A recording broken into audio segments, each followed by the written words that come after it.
Okay, well, we probably should get going. It's a slightly thinner audience than sometimes, which I fear reflects the fact that it's close to exams, if I can use such a word in college.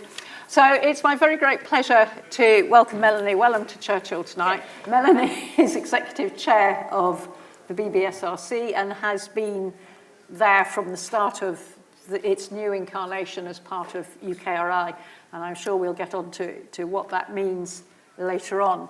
But Melanie actually was born and grew up not that far from Cambridge in the Fens, as I understand it. Well, in East Anglia. In East Anglia, yeah.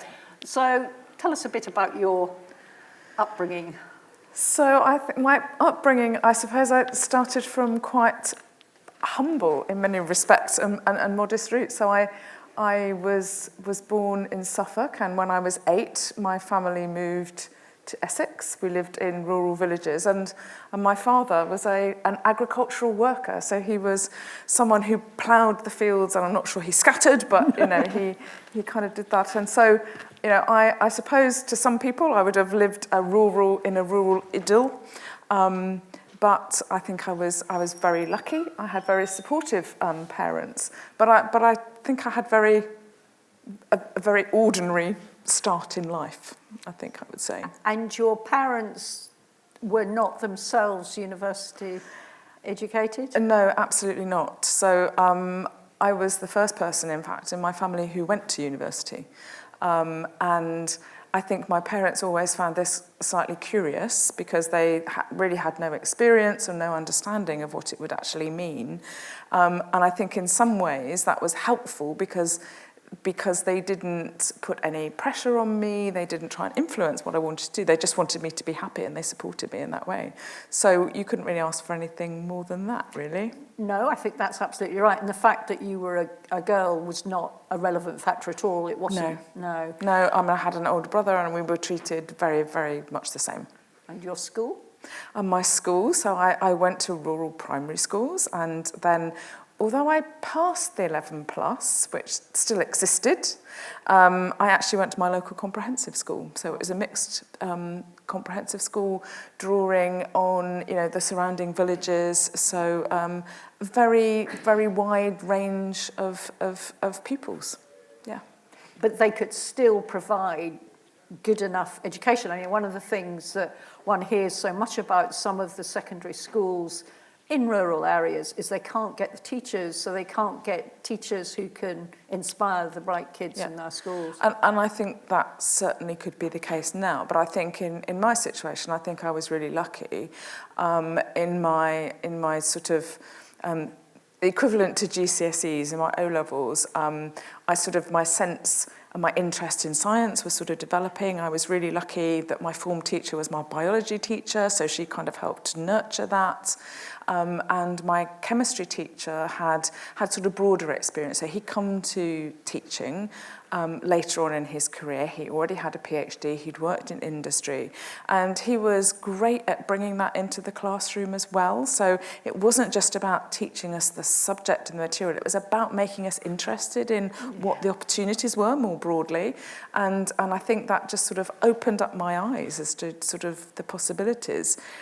But also they were very supportive and encouraging of the pupils where I guess they could see there was some potential. Yes. And would help and nurtured us, and I'm hugely grateful for that. Yes, and it's not something you can count on in a rural school. No. I mean, in Cambridge we're fantastically lucky in our schools. Yes. But I think you don't have to go that far out, and it's more challenging. No, and so I'm an ambassador for the Speakers for Schools, so I go into to schools in rural Wiltshire, and I see that now, and it's so very different to my experience. So I guess helping to go and in some small way trying to inspire people to think about science and to enthuse about the excitement of that. So when did science click for you?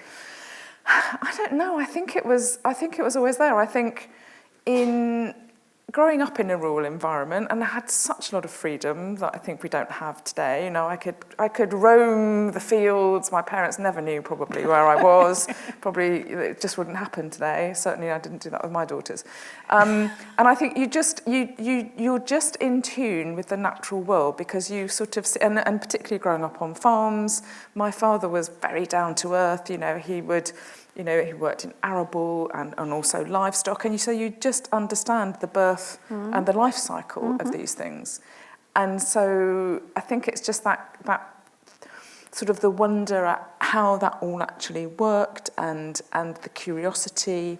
So I think it was always there. I can't think of a light bulb moment when I go, oh yes, no. I want to be a scientist. But that would always be biology then. Yes, I think wouldn't have done much for a physicist. No, and I've never studied physics in my life, so, but they're not exclusive. But that's right. It was very much the natural, the biological world. Okay. Yes. So you didn't have to think, do I want to do chemistry? Do I want to do biology? It was always obvious to you. It was always obvious, but I always liked the more molecular side of things. Right. So it was sort of the biology and the chemistry, but I think it started off with the natural world, really.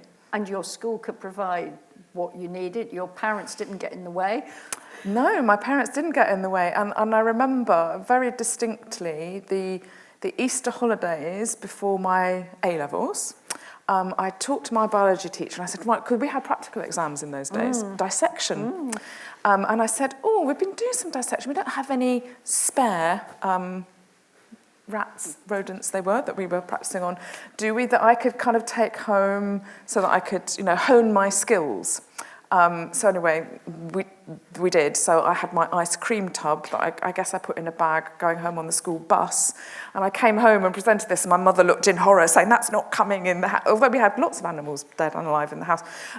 It was sort of because they formed fit. So I was sort of banned to the bottom of the garden to do this practicing the dissection. But it was great. My teachers supported me. My mother sort of looked a bit horrified. My dad came along and was quite interested because he kind of cut up lots of animals in his life. So, but presumably with a different sort of viewpoint. With a different viewpoint, yes. Yes, I remember my sister who did biology A-level came home stinking of formalin and sort of did the Lady Macbeth act. Will I ever get my hands? Yeah, well, no. That was the problem. I don't think we probably had gloves in those days either. So my sister would have been a generation, 10 years before or something, yes. But, okay, I'm sure there were no gloves involved in her case. No. But I think she had worms. And so I think I was lucky at the time at school, and I think it did provide what I needed. I think the teachers were very supportive and inspirational, and I have to credit them with helping me make decisions, and they were very proactive when I was thinking of where I wanted to go and study, and they said, well, you like biology, you like chemistry, biochemistry seems a natural thing, and made suggestions of places to where I would go. And you then went to Imperial. I did. Was London a rude shop? Well, it wasn't so far away from home, but it could have been a million miles away, I suppose. So it wasn't. But I think the really interesting thing was that at that time at Imperial there was limited student accommodation. So often students would end up sharing rooms with the roommate for the first year. And my roommate, who is now still a very close friend, so we obviously got on, they'd paired us up, but we almost couldn't have had different backgrounds because she'd actually done her A-levels at Marlborough College, her father was a professor in Oxford and still is, but, we sort of, so it was very different, actually, but we got along, and, college life was college life. Yes. At the end of the day. I think of Imperial, again, as a physicist, I think of Imperial as being really good on physics and engineering and things. Yes. So were you conscious of that? I have no idea how big the biochemistry department is. So it was a broad life sciences. So we had a student intake of around 100 across the life sciences. About half of those were biochemistry, but it was very very mixed and balanced. Whereas the overall Imperial, I think at the time, was only about 15% women. It's in the undergraduate intake. It wasn't my experience on my course because the engineers would have been... the engineers. So my roommate, who I was talking about, was doing mechanical engineering, and I think she was one out of about half a dozen out of over 120 at the time. That's probably not that wildly different now. Yeah. So Yes. yeah. Yes. Well, we can talk about girls and science in a bit, perhaps. But biochemistry, were you actually 50-50 in biochemistry? Pretty much. Okay. Actually, it was pretty much, yes, Right. at the time. Yeah. And what did you feel about Imperial? Did you think, I mean, did it allow you to develop all your interests? Yes, I loved it. It was great. It was, you know, I think it provided the kind of the environment, you know, and I guess it was because there's the focus in South Kensington, so it's sort of like a mini campus, but then there's lots of London around it. You've got the science museums, you've got the Natural History Museum. At that time, the Science Museum library was open to students and they hadn't yet combined it. So that was just the opportunity for learning, actually. It was great. Did you do your PhD there? No, I didn't. So I stayed in London to do my PhD, but I actually moved to what was then the Imperial Cancer Research Fund, which is now Cancer Research UK. And so I sort of moved from a university setting into an institute setting, but I was registered as a remote student at UCL. Right, So, okay. yeah, that's how that worked. Why cancer? So I think the great thing about Imperial, because it was in London, it had a really vibrant seminar series, and so a lot of people would come into the biochemistry department and deliver seminars, and as final year students we were all encouraged to go along, and so I was quite interested, and I remember having one of our courses in our final year that Peter Rigby was teaching on, and it was about the molecular biology of cancer, which, you know, in the mid-80s was still sort of just being developed and we were just learning about. But I thought that this was kind of really, I found that really interesting and wanted to know more. And I distinctly remember we had 6 lectures from Peter and he gave us 66 references, 2 of which were very thick books on RNA and DNA tumour viruses, you know, sort of 400 pages each. And as an undergraduate, thinking, how can I ever read it? But, you know, it was just kind of the opportunity there that there is so much out there that you can actually learn about if you want to. Yeah. And so it was that combined with seminar speakers and things like that, and going, yeah, that's what I want. That's where I want to go next. And had you always known you wanted to do research? I think somehow I did. Somehow it was just seemed to be the next obvious thing to do. And I remember being interviewed when I was going around to different universities to look at courses, and someone said to me, well, what do you want to do after you've been to university? You know, want to come to university, then what next? And I said, well, I think I want to do a PhD, I want to do research. And he almost tried to persuade me that no, I didn't want to do that because that wasn't a very glamorous thing and it was very hard work. And did I understand that? And I'm like, well, I quite like a challenge, actually. So, yes, and I think actually almost being challenged not to do it made me more determined to do it somehow. And that's a thread through my life as well. It sounds slightly patronising. Yes, and I've remembered it to this day. Yes. So obviously had a big effect. No, I'm going to do that. I'm going to do that. You didn't write to him and say, see? Oh, you don't know. No, because I can't remember what it was. But it's often crossed my mind. Okay. Yeah. And did you find patronising people during your PhD, or were they all supportive? No, actually, they were really supportive, actually, and I think there was a really good mix of people at the time in the lab and in the surrounding labs, and it was a really supportive and good environment, actually. And how many women by that point? In the lab, it was about 50-50. Still, yeah. See, again, your world is just so different from mine. Yes, it is. And physics undergraduate here is about maybe 25%. Yes. Yeah. Okay. Yeah. So you then went abroad. Yes. So I was sort of thinking how to talk about this particular story. So I met my husband in my first week at university when I was 18. I stayed on in London to do my PhD. Is he a scientist? He did geology, so I'm not sure whether we classify that as I'm recording this, so he'll probably watch it at some point in the future and say, did you really say that about? So it is a science, but really he's much more on the kind of the the engineering numerical sort Right. of side of things. So anyway, he went and worked in geotechnical engineering for a while in South Wales. And the person that he was working for then moved to Western Canada and wanted Alan offered him a position to go out to Western Canada. So there was sort of then a choice. That wouldn't necessarily, going to Vancouver wouldn't necessarily have been my first choice. Were you married by this No, time? we weren't married at that time. So I suppose it was a decision point, if Yes. you like.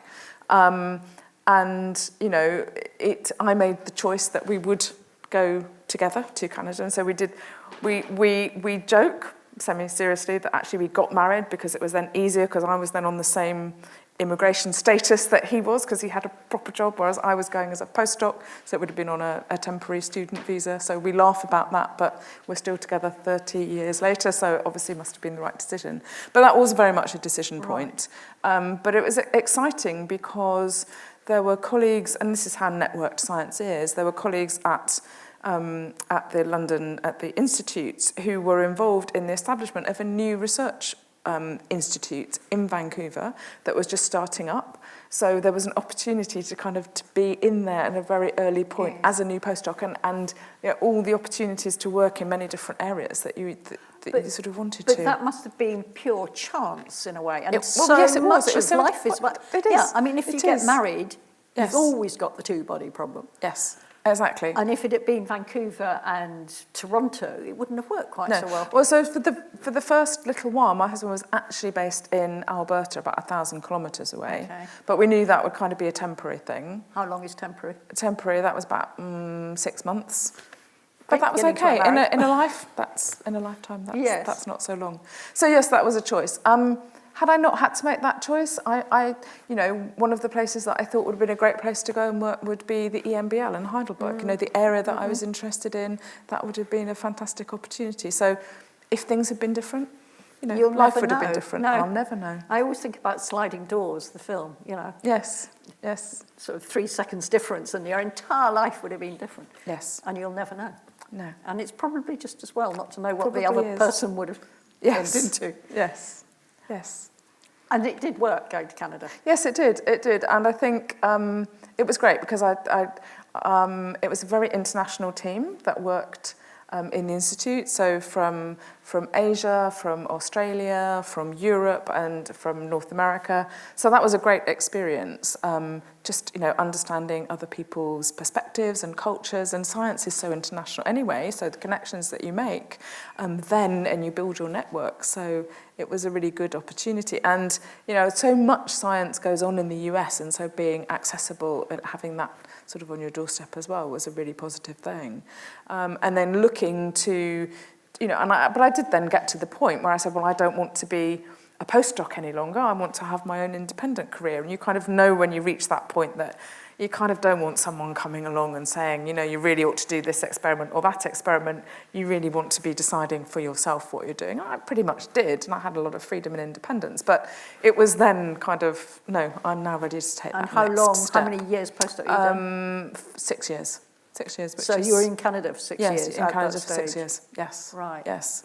And then, so it was then looking for opportunities back in the UK. And, I remember, because nature used to arrive by post in Canada. It was pre the World Wide, well, it wasn't pre the World Wide Web, but it was pre, online. Everything being on it, yeah. And everything used to arrive about 3 weeks late because it used to come by boat. And so, there was some rapid scrambling to actually make applications for positions back in the UK.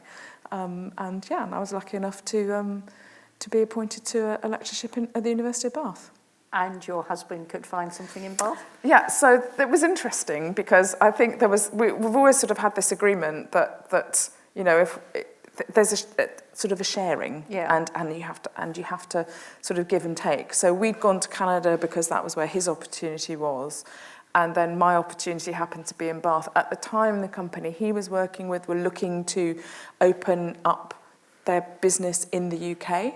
And whilst that might not have been the choice that he would have made at the time, that became the choice, and things worked out. So it's about working these things through, and about, it's about sort of equal partnership, but I think. The trouble is it doesn't always work out so easily, and Absolutely, if the only two jobs you can get, one is in Aberdeen and one is in Bath, it's not so handy. It's not so handy. And I think, you know, and I regard myself as being really lucky, and I know how difficult it is if you've got a two science. Yes. You know, if you're both studying science and you're both looking for academic appointments, I think, you know, slightly more flexibility where that's not the case. And so I think I've been lucky in that respect as well. Yes, I think you're right. I mean, if you're an accountant, say, you can probably work in most places, or at least within the United Kingdom. I don't know that a chartered accountant's qualifications count in the States in the same way, but I think academics do have it particularly hard if they're both if they're both in very specialised areas. Then the only place you can go and work may be a long way apart. And then it gets even harder if you have children. It does. It does. Everything gets harder if you have children. More complicated. Indeed. So you got your lectureship before you had your children? I did. But it wasn't long before the first one came along. No, well, but obviously, so I was pregnant when I took up my lectureship, so I guess you didn't quite do it. No, I wasn't quite like that. But so I took up my appointment in 95. My first daughter was born in 97, so about 2 years. And they didn't say to you, well, that's what happens when you appoint a woman. They might have said that behind my back. Nobody said that to my face. No. Were you the first woman lecturer in your department? I was probably one of the first serious scientists. There were others. Yeah, I was the first female professor in my department. There were other lecturers, and then more kind of followed. There were others, but I guess they were. Oh, I don't know, that's going to sound bad, isn't it? I guess they weren't quite as dedicated and serious. They were more focused on teaching. We need people like that. No, we do. Focused on teaching is good. No, we do. But I suppose I was quite different. Yes, okay. Yes. Did you not like your teaching? If I'm honest, and I tend to be very honest, I think I felt when I first got my appointment that the research was really what I wanted to focus on, but I grew to really appreciate and enjoy teaching over time. Right. Yeah, I mean, the trouble is, and I think, again, it's much harder now than it was in my day, and I was about 10 years before you, now the expectation seems to be you have to be good at everything from day one. I mean, I actually started teaching when I was a research fellow. So by the time I was a lecturer, I was already doing the teaching. But the fact that I didn't get my first grant, you know, it didn't matter. The department was fine about it. And I think they are tougher now. Yes. Well, I think I had the advantage that I did get my first grant. Oh, well. So I was kind of in a good position. And actually, the department was really supportive, and it was always a gradual kind of build-up. But there then did become a point, and I think it was after I had my second daughter 2 years later, where I felt I was juggling so many different things. I kind of wasn't protected anymore because I was outside of my probationary period. I was taking on more administrative activities. Well, will you do this? Will you do that? And then you start to feel like you're juggling everything and you're doing nothing well. Yes, and your children could absorb any time available anyhow. Yes. So that I think was a particular challenge. And I remember distinctly coming back after maternity leave, and male colleagues actually saying to me, I was still a lecturer at the time, why haven't you been promoted? And I said, I don't know. No one's ever talked to me about promotion. I don't even know how to go about it. I don't know what the process is. Nothing's ever. So I thought, well, there's only one way to find out, go and talk to the head of department. So I sort of made an appointment to see the head of department, walked him into his office.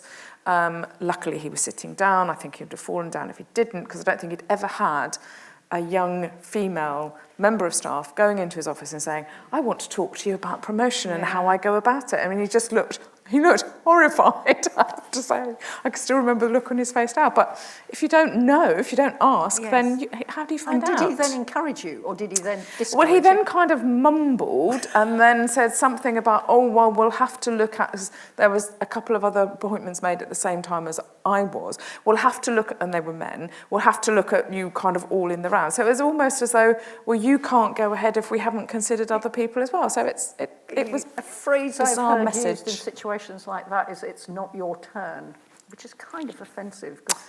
That phrase specifically wasn't used, but it was implied. It was implied, yes. It was implied. And of the three of you, who got promoted first? I did. Yes. And if you hadn't been encouraged, you would... I mean, this is one of the things. Do women hold themselves back? You know, is it because they don't like to go and say, I think I should be promoted, given a pay rise, whatever it is? Or is it that no one suggests it to them, so they don't know that they could? Or I think it's probably both of those things, and it will be in different situations. Now, if no one had said anything to me, I don't think I would have thought to ask. I might have thought about it, but I might not have done anything about it. You just kind of need that nudge to say, actually, it is okay to go and do that. That is probably something that is getting better. I think departments, and I don't know if you saw that in Bath before you left, I think departments are more inclined or told they have to think about everyone every year, as it were. Yes, no, I think it has changed. I think that has changed, yeah. Yes. But I think women can... I mean, I'm a great believer in fix the system, not the women, but I do think sometimes women are hesitant and say, what, me? Yes, no, I agree. And I see it now in my role that I have now as well. Yes. So, yes. And so I guess I sort of see a responsibility of trying to encourage people to realise their potential and to make those steps and to take those steps forward. I mean, the BBSRC has had 3 female... We have. Has there been a man in between in that? Yes. So Julia Goodfellow, Doug Kell, Jackie Hunter, and then myself. Yes. Okay. So, I mean, Melanie and I first met when we were chairing BBSRC committees. That's right. I can't remember what the letter was. You were B and I was C, or I was B and you were C. I think I was D, actually, and you were C. Oh, but that doesn't matter. It doesn't mean anything to anybody. But there were 4 committees, and 2 of them were chaired by women. And I think that was when Julia was CEO. And I think there was a real push to try and make sure that the committee membership of all the panels giving out grants was reasonably representative. And I think the BBSRC was ahead of the game on that. I don't think the other research councils moved as fast. Do you think now has it been possible to remove bias within the research councils, do you think? I think you can continue. We've introduced certain activities to try and achieve that, but I think we can always continuously improve. And I think BBSRC does have a reasonable track record, but there's always more that we can actually do. And we do pay attention to the gender balance on all of our panels and in our chairs and in our reviewer population, in our kind of reviewer pool, but it's always difficult. You know, it is always difficult, and you can always improve. You know, we have done things like we've trained everyone in unconscious bias training. We've done work with our panels around safeguarding decision making, so it's based on evidence, and people feel that if decisions are not being based on the information that's being provided, but on other more tenuous things, that actually they should feel comfortable in challenging that and actually bringing that back to safeguard. That is a very interesting position. So before it was BBSRC, it was AFRC, and I was on one of the panels there. And I remember the chair saying of an application, which was a woeful application, well, we know what they really meant to write. And he was challenged. And that was nothing to do with gender. It was just a pal of his, I think. And I was really shocked. But he was challenged and sort of overturned. And I think in those days, things were almost certainly more amateur. A lot of this wasn't discussed. But you imply that if you have more women on panels, then women will be treated fairly. And we know that isn't necessarily true. The ERC did a lot of statistics, and it was quite clear that the number of women on panels had no impact on the female success rate. And the female success rate in the life sciences, not in the physical sciences, female success rate was lower. Yes. But putting more women on the panels was not the answer. It just overworked the women. Yes.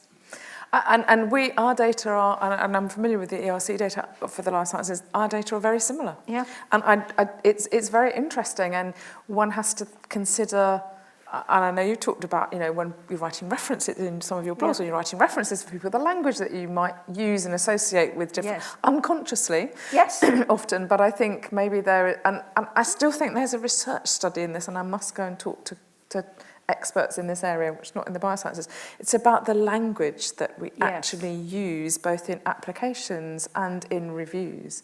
Does that somehow... Yes. And is there... Because it seems to be a particular issue in the life sciences area. That's not...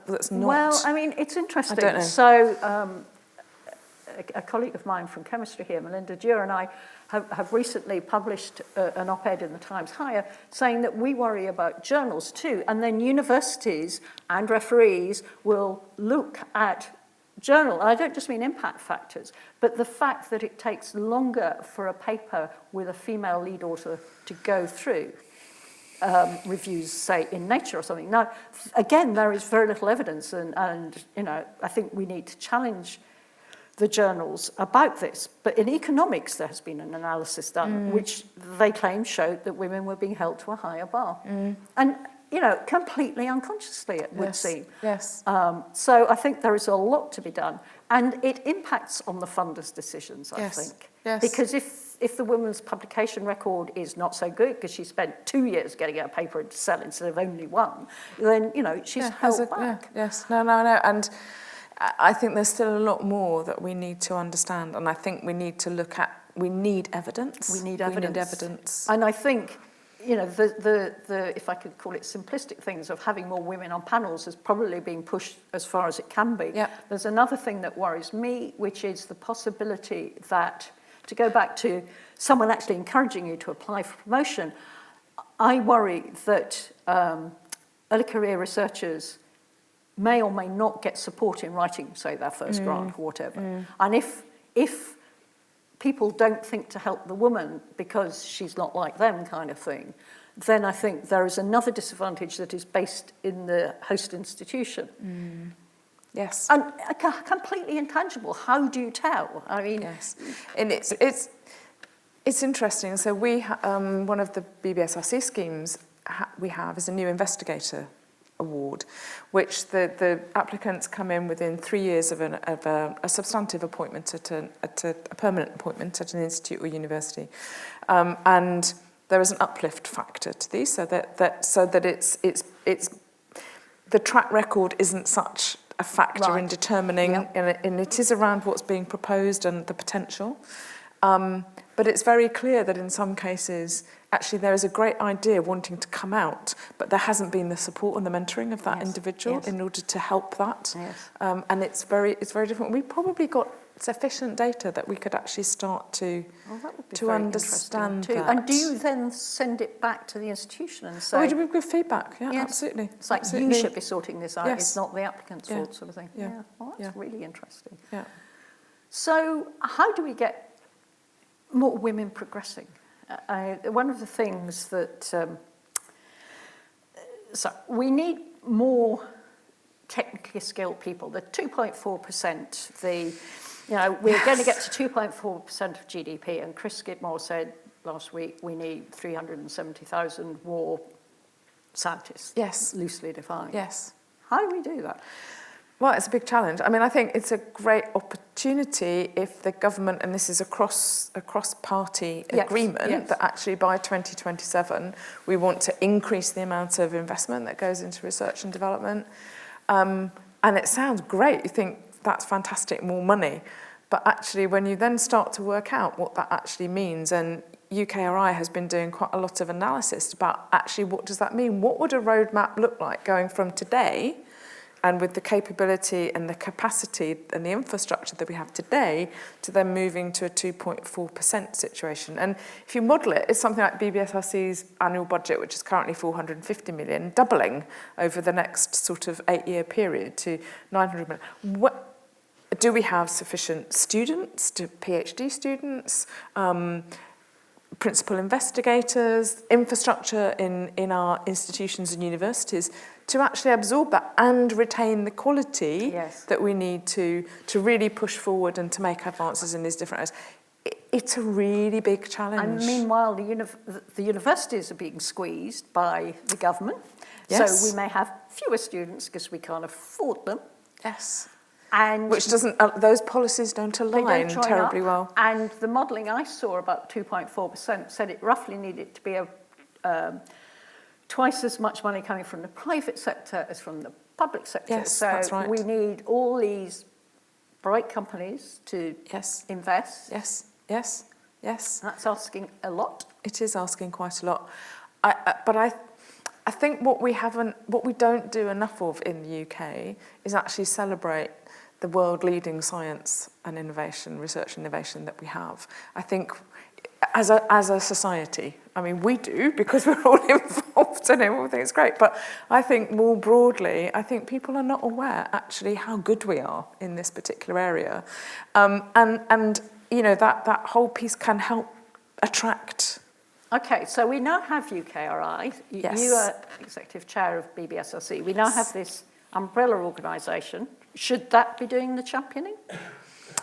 So I think UKRI is doing quite a lot of that. It's done a lot of work on the analysis of what it might look like for that 2.4%.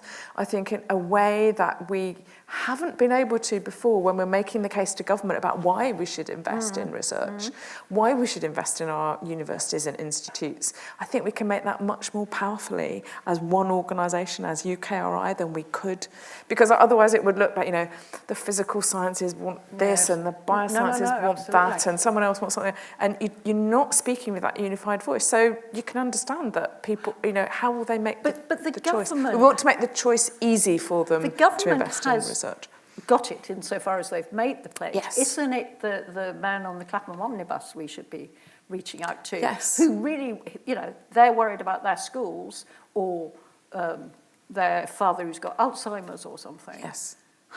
Isn't that the convincing that needs to be done? So now? I think that UKRI could play a really important role and are developing thoughts around how we can approach more of that broader public engagement and that dialogue and the communication around what it is that we do. And wouldn't it be great if in 5 years' time, you know, UKRI was known for what it did, but not just by people who benefit from it, such as us, but more broadly about what it delivers for the country and what a difference it makes. And your vision is that will happen because, as we were talking about earlier, I worry that it's not clear what UKRI is doing at the moment. Yeah, so I think that we have been through a period, we've just celebrated our first birthday.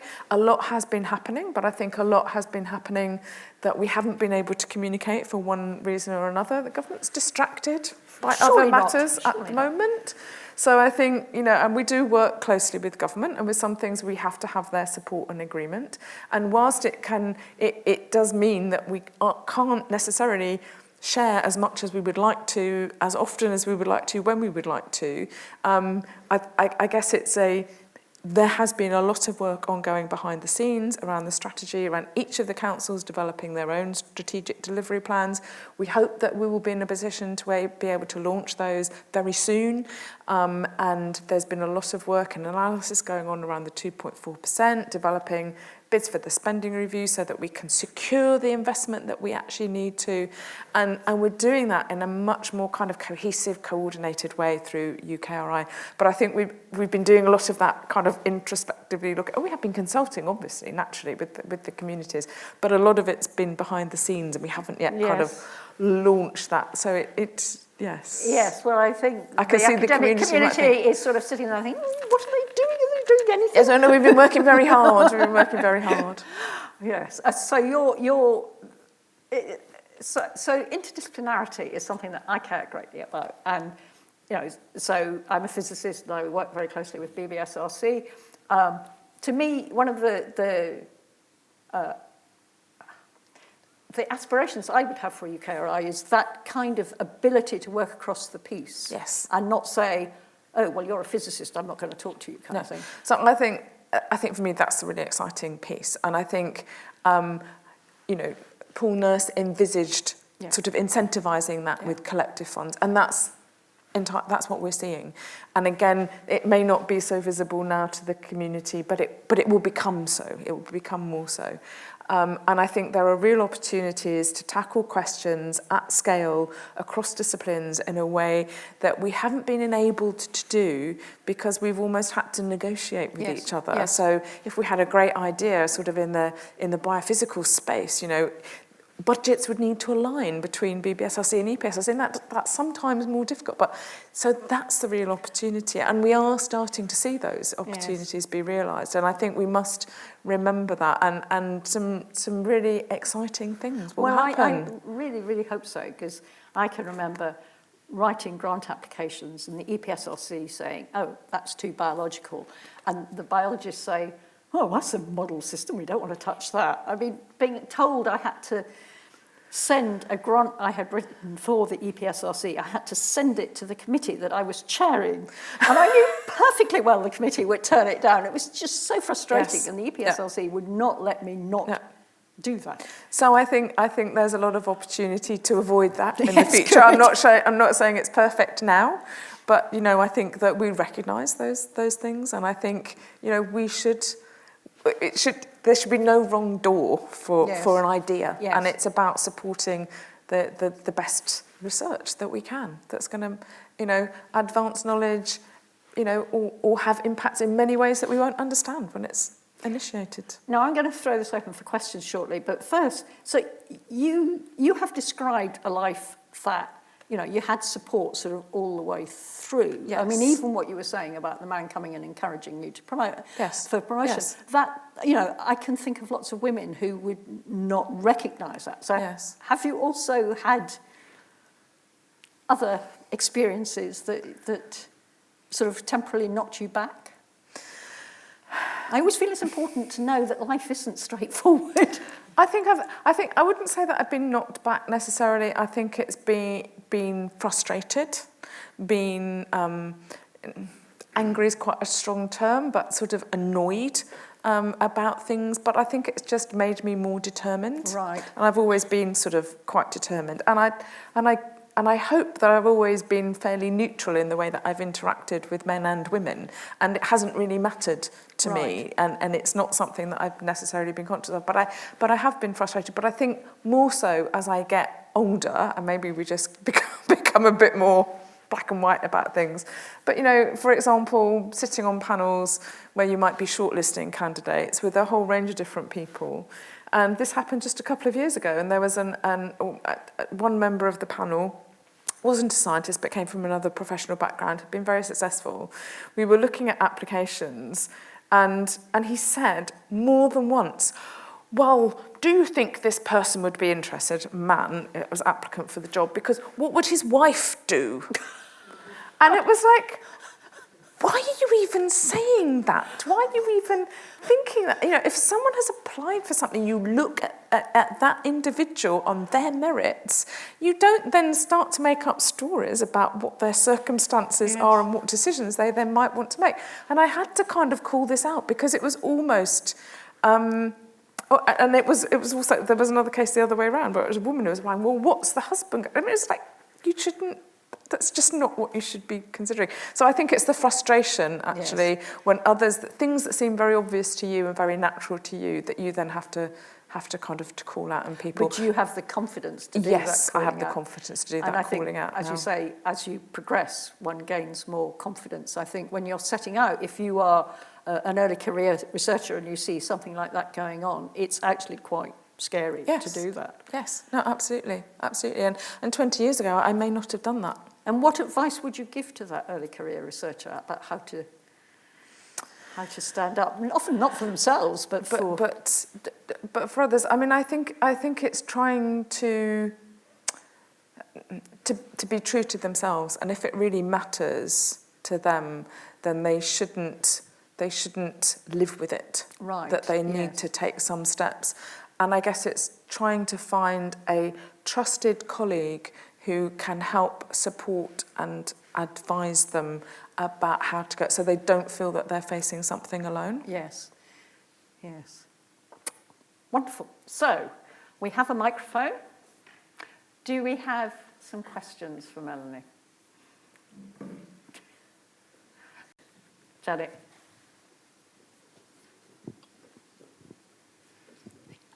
So you did say about why you went to BBSRC in the first place, because that was quite a big move Yes. to make as a scientist. And It you is. obviously enjoyed your science a lot. Yes. And so what drove that move? That's a great question, Janet. So I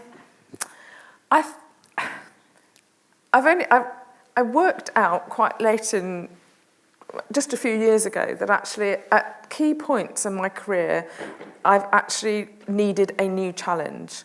So I can't, you kind of can't get too comfortable. There's sort of a boredom sets in almost if you get too comfortable in what you're doing. And so at one point I was lucky enough to get a BBSRC fellowship. So that gave me 3 years where I was released from my teaching responsibilities to really focus on research, and we really kind of pivoted the focus of the research that we were doing. So that was great, and that was a new challenge. And then subsequent to that, I think, and it was just at the moment I had been involved in chairing panels with BBSRC, and I had done been involved in some strategy work with the MRC as well, and international panels. And I knew that BBSRC were looking for a new director of science, but I hadn't really thought about putting myself forward. And I had been at a committee chairs meeting in Swindon, as it happened, where the research councils are based.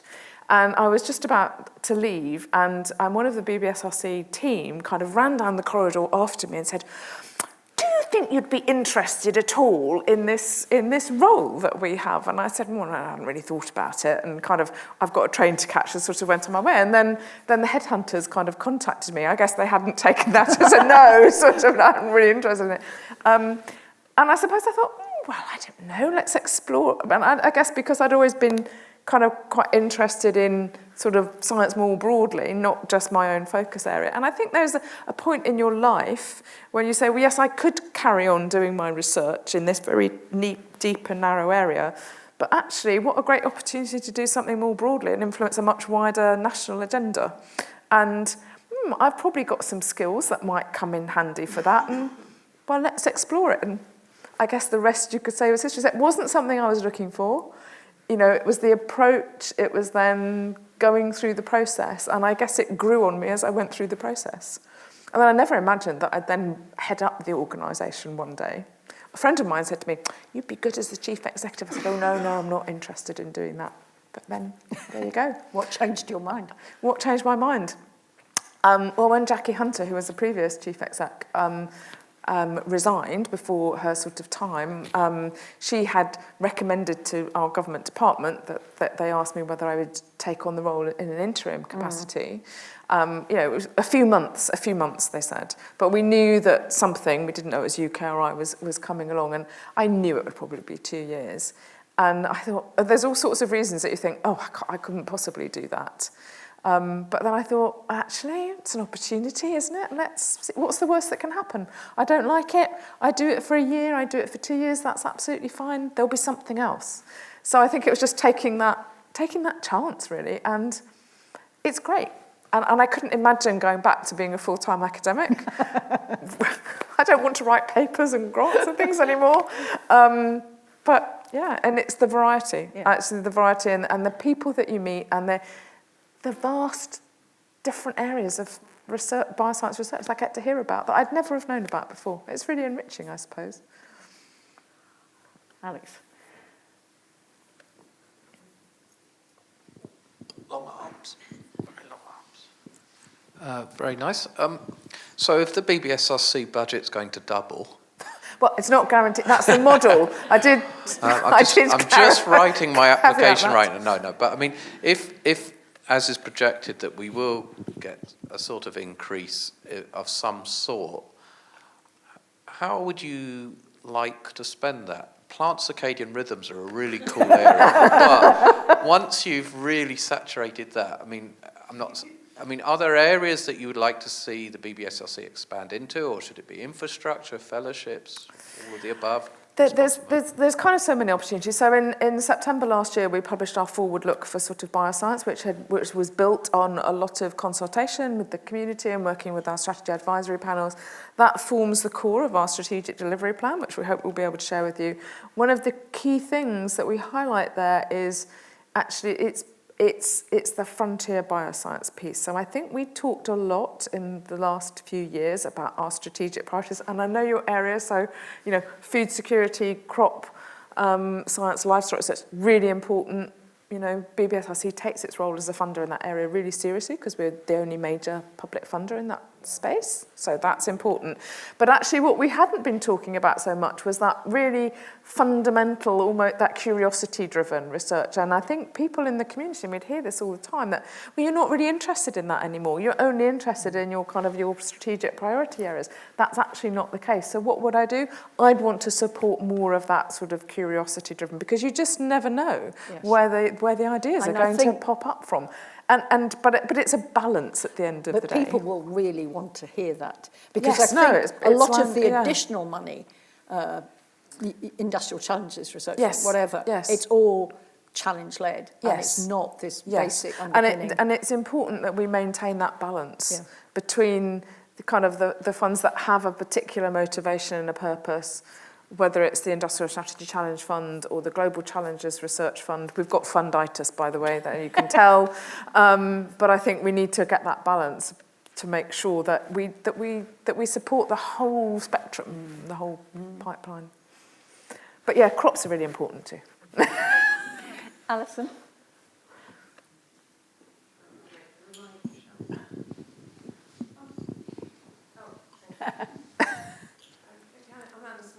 Fellow of the college. I'm in the humanities, and I've got a sense of how different nations support women in the arts. Some are more encouraging, some are less encouraging, or creative women, again, in the humanities.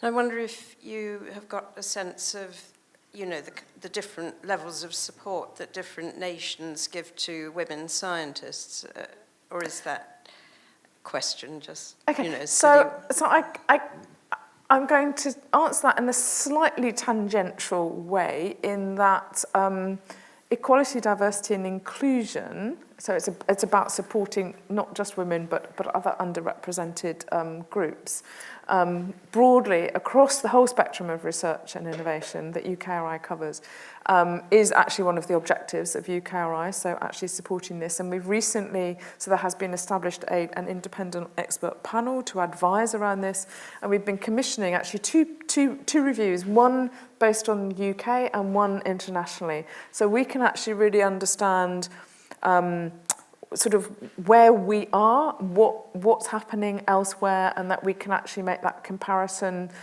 And really it's about sort of trying to work out what the evidence is to how we can actually support our broader communities in the best way to encourage equality and inclusion. So it doesn't quite answer the question, but I think there may be some elements of those reviews that actually kind of bring that out. So those have just been commissioned, so we don't know yet what that's going to look like. I mean, the ERC data, if you take grant success rate as a measure of support in the three domains of physical sciences, life sciences, and social sciences and humanities, what was very clear was that the countries that you think of as being most egalitarian, like the Scandinavian ones, didn't actually perform particularly well. They were actually below the average. So there is some data, and that is all published too, which might also inform that. I don't think, it's rather dry. I think, it doesn't actually tell you about support, but it gives some clues. Yeah. Sally? I was just wondering whether you might have any thoughts about how you would encourage more diversity in schools and younger people to consider science and sort of their entitlement to feel curious about subjects as well. Yes.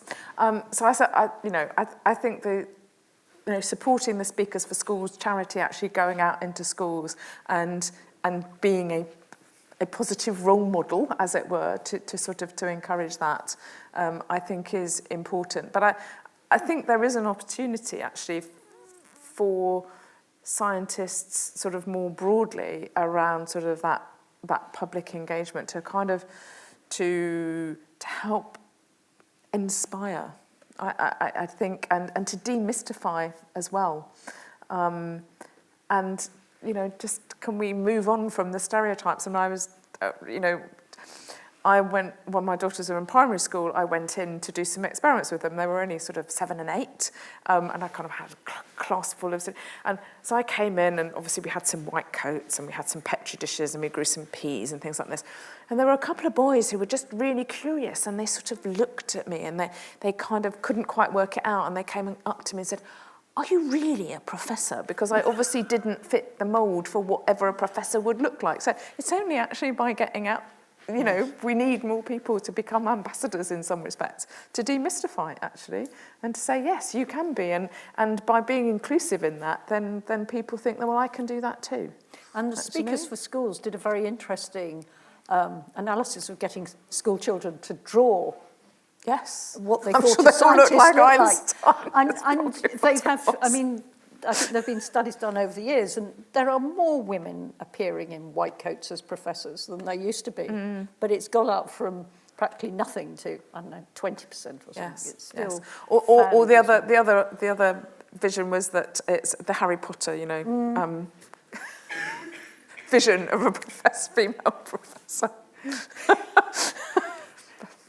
Yes, well, nice hat. Yes. Question in the middle.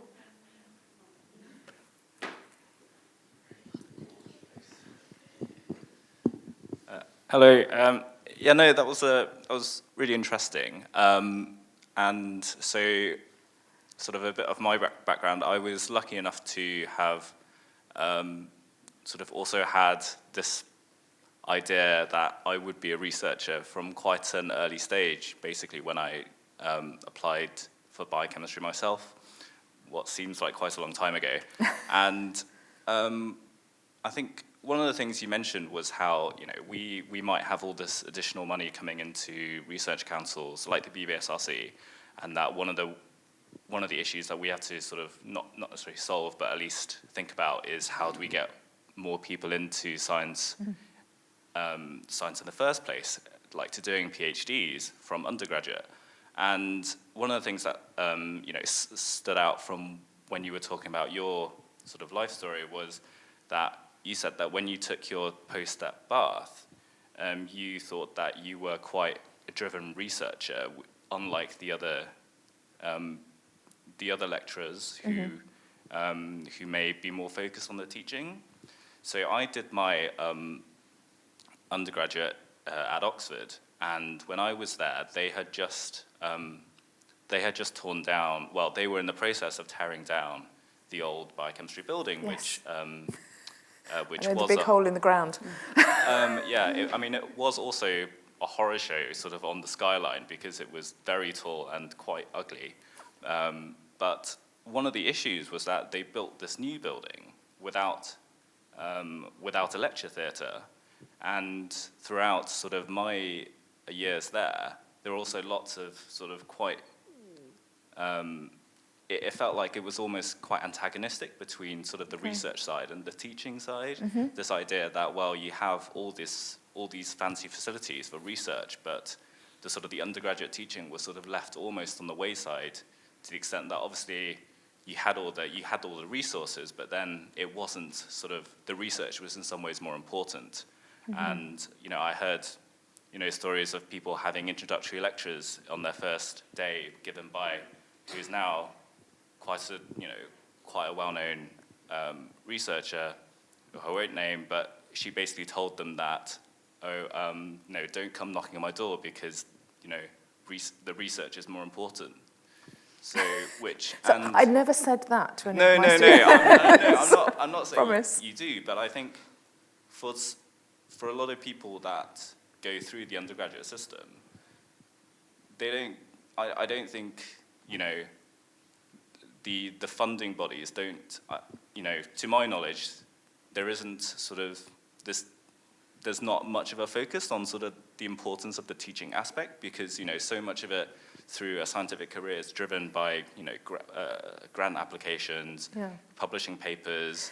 So what you're describing to me sounds like there's a lack of, you didn't feel as connected to the research, or there was almost a disconnect there.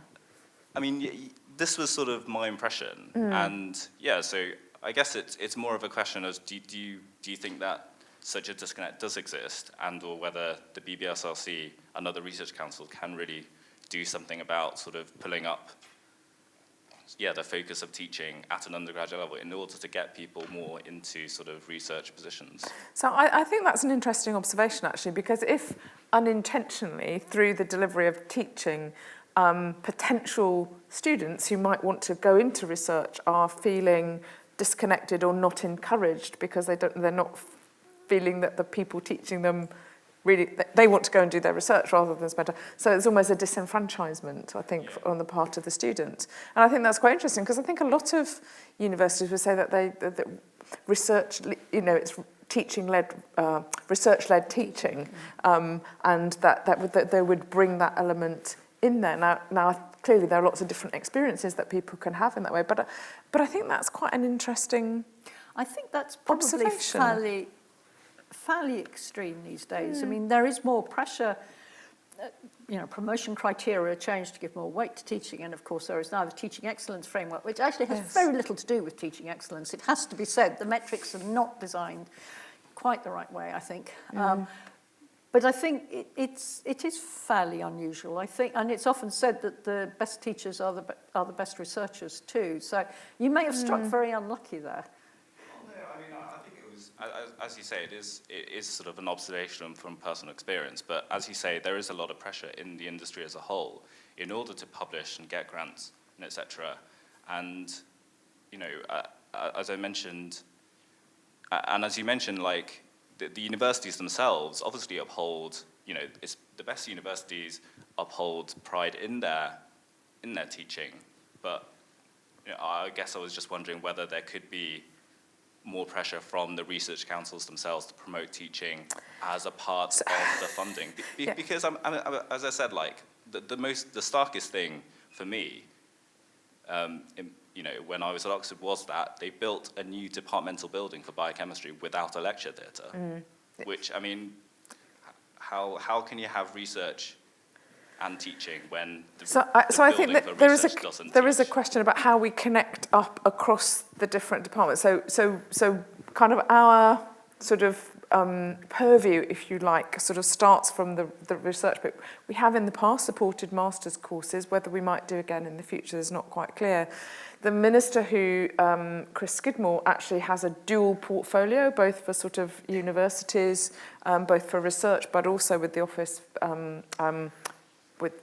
with education as well. So there should be a join up sort of there, but we don't have any levers to influence directly how teaching is actually delivered. But I think there's a broader cultural question sort of around that and ensuring that connectivity. And I think it is about inspiring people and enabling people to feel that they can progress.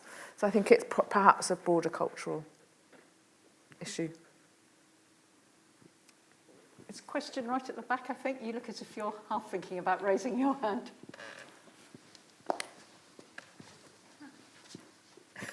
It sort of follows on from that point about the connection between teaching and research, because I have noticed similar things, not just in one university, so at conferences speaking to students at different universities, and there being such a variance in teaching standard from researchers. And you say you haven't got the power to influence that, but you have the money for the grants.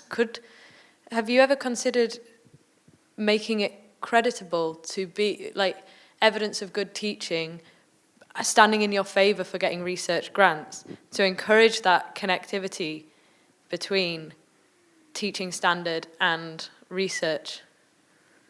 Not that I'm aware of, and I'm not convinced that it's the role of a research council around, again, it's around boundaries, I think, and I think we would see that as a responsibility more for institutions, and it's around kind of that whole reward and recognition, Yes. actually, and